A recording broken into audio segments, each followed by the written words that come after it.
Hello everyone, আজকে আমরা শিখব ইংলিশ লেটার ই এর প্রোনাউন্সিয়েশন।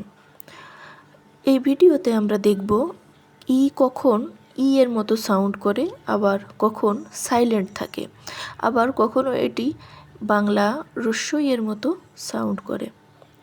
So let's start.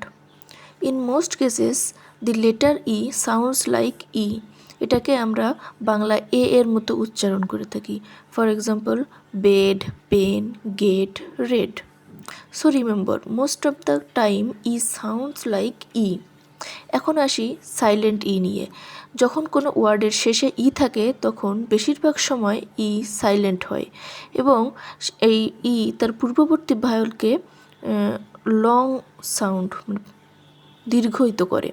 যেমন টাইম, TIME, এক্ষেত্রে লাস্টের ই সাইলেন্ট থাকবে, কিন্তু আই দীর্ঘ সাউন্ড দেবে।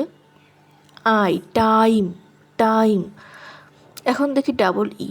যখন কোনো ওয়ার্ডে ডাবল ই থাকে তখন এটা সব সময় আই সাউন্ড করে, মানে বাংলায় হ্রস্ব এর মতো। For example, sea, tree, free.